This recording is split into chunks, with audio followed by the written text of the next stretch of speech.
नमस्कार दोस्तों, मैं रिंकू राय आपका स्वागत करता हूं tech computer guide smart class में। और आज के इस वीडियो में हम जानने वाले हैं बेल्ट्रॉन के डाटा एंट्री ऑपरेटर और स्टेनोग्राफर एग्ज़ाम से रिलेटेड प्रीवियस ईयर में पूछे गए ऑब्जेक्टिव क्वेश्चंस। तो ये बेल्ट्रॉन ऑब्जेक्टिव क्वेश्चन का एक सीरीज चल रहा है। इस सीरीज़ में मैंने 2 वीडियो अपलोड कर दिए हैं और अगर आपने वो दोनों वीडियो नहीं देखा है तो उसका लिंक मैं डिस्क्रिप्शन बॉक्स में दे दूंगा, वहाँ से जाके आप लोग देख सकते हैं। तो चलिए आज ये सीरीज़ का तीसरा वीडियो मैं अपलोड करने जा रहा हूँ और देखते हैं ये तीसरा वीडियो।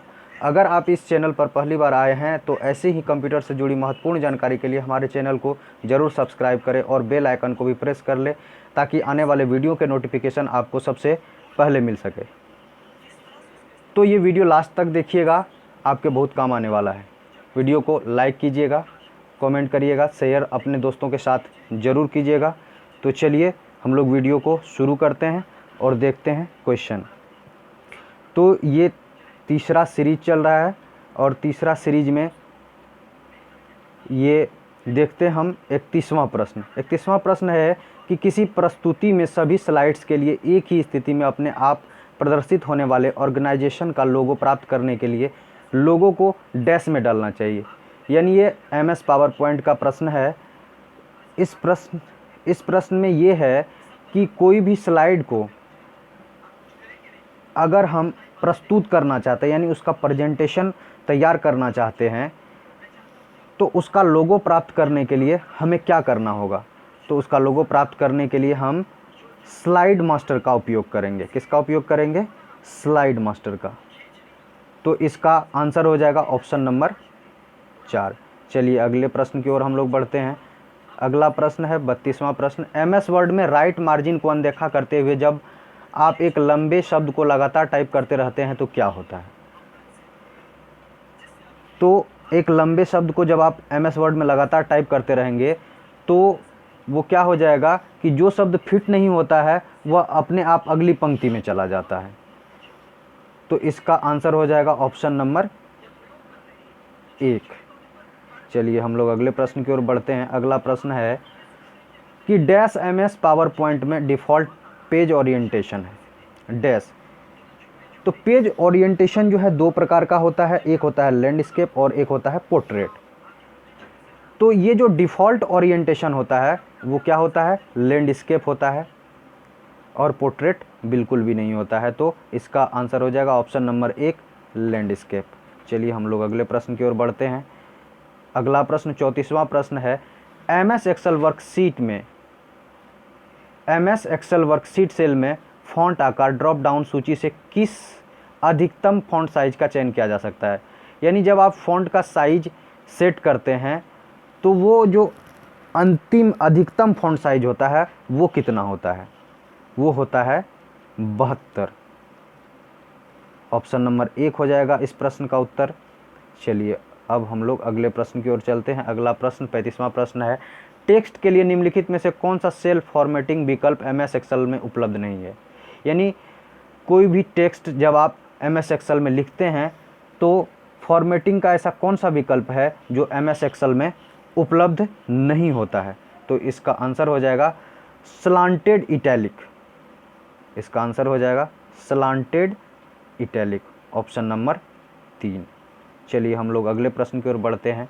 मेमोरी डिवाइस को जोड़ने के लिए आमतौर पर निम्नलिखित में से किस बस का उपयोग किया जाता है।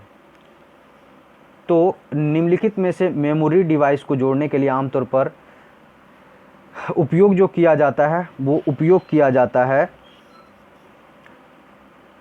PCI का। PCI इसका उत्तर हो जाएगा ऑप्शन नंबर 3 PCI। चलिए अब हम लोग अगले प्रश्न की ओर बढ़ते हैं। अगला प्रश्न है 37वां प्रश्न। MS वर्ड में चयनित टेक्स्ट में सभी फॉर्मेटिंग को साफ करने के लिए डैश का उपयोग करते हैं। यानी MS वर्ड में सभी टेक्स्ट को कल ही मैंने बताया था कि कंट्रोल A करके क्या किया जाता है, सभी टेक्स्ट को एक साथ सेलेक्ट किया जाता है, इमेज को भी, चाहे वो टेक्स्ट हो चाहे इमेज हो। MS वर्ड के वर्कशीट में जितना भी कंटेंट रहेगा उसको एक साथ सेलेक्ट करने के लिए हम लोग कंट्रोल A करते हैं। तो कंट्रोल A से जब सेलेक्ट हो जाता है तो उसको पूरी तरह से साफ करने के लिए वर्कशीट को, यानी पूरा फॉर्मेटिंग डिलीट करने के लिए हम लोग क्या करते हैं, तो हम लोग पूरी फॉर्मेटिंग को डिलीट करने के लिए कंट्रोल के साथ स्पेस बार जैसे ही दबाते हैं हमारा पूरा का पूरा वर्कशीट साफ़ हो जाता है। चलिए अब हम लोग चलते हैं 38वां प्रश्न। अगला प्रश्न ये है कि कर्नेल डैश है। कर्नेल क्या है? कर्नेल है एक ऑपरेटिंग सिस्टम का मध्य भाग। ऑपरेटिंग सिस्टम जो होता है उसका मध्य भाग कहलाता है कर्नेल। चलिए अब हम लोग अगले प्रश्न 39वें प्रश्न की ओर बढ़ते हैं कि USB 2.0 डैश के उच्चतम अंतरण दर को सपोर्ट करता है। तो USB यूनिवर्सल सीरियल बस, इसका फुल फॉर्म होता है यूनिवर्सल सीरियल बस। तो ये किस उच्चतम अंतरण दर को सपोर्ट करता है?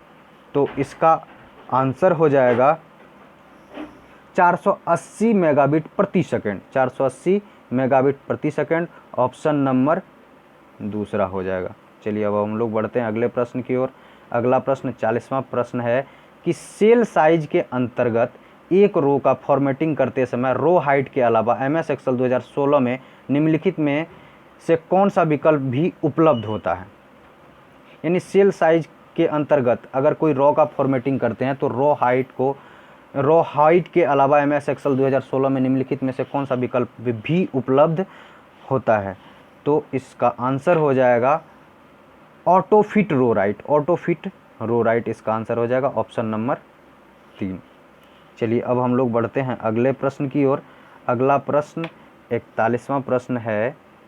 41वां प्रश्न है हमारा फाइल ऑर्गेनाइजेशन डैश से संबंधित है। फाइल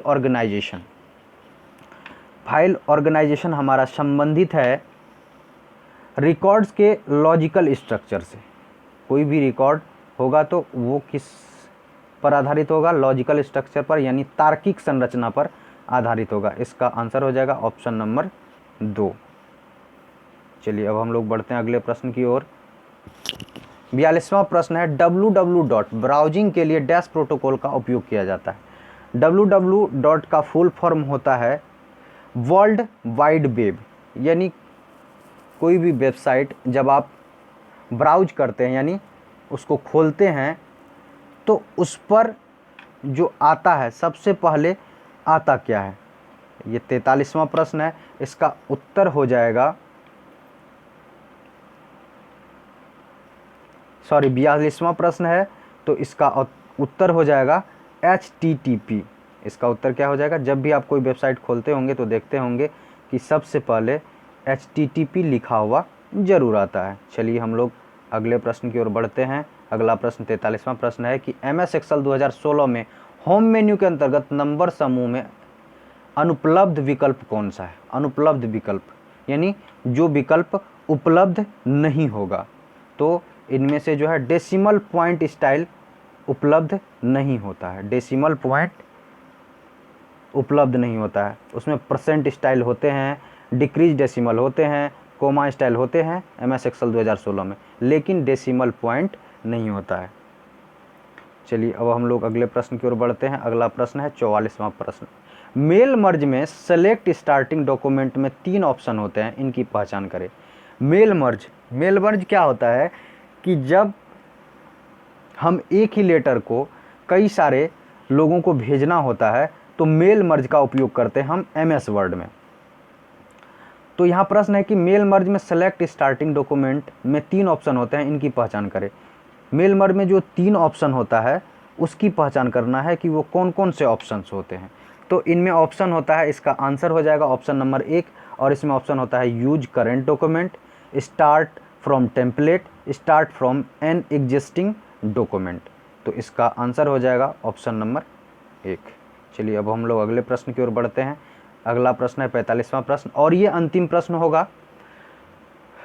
45वां प्रश्न है आज के वीडियो का, ये अंतिम प्रश्न है, अंतिम क्वेश्चन है। निम्नलिखित में से कौन MS एक्सेल 2016 में स्मार्ट आर्ट के अंतर्गत एक वैलिड साइकिल विकल्प नहीं है? यानी स्मार्ट आर्ट जो होता है MS एक्सेल 2016 में, उसमें से ये वैलिड विकल्प साइकिल कौन नहीं है? तो इसका आंसर हो जाएगा option number 3, break cycle. Option number 3। तो आज का ये वीडियो हम लोग यहीं समाप्त करते हैं और हम लोग फिर मिलेंगे अगले वीडियो के साथ, और अगला सीरीज़ यानी चौथा सीरीज़ लेके हम कल आएंगे। तो अगर आपने इस वीडियो को अभी तक लाइक नहीं किया है तो वीडियो को लाइक ज़रूर करें और अपने दोस्तों के साथ शेयर ज़रूर करें। Have a nice day.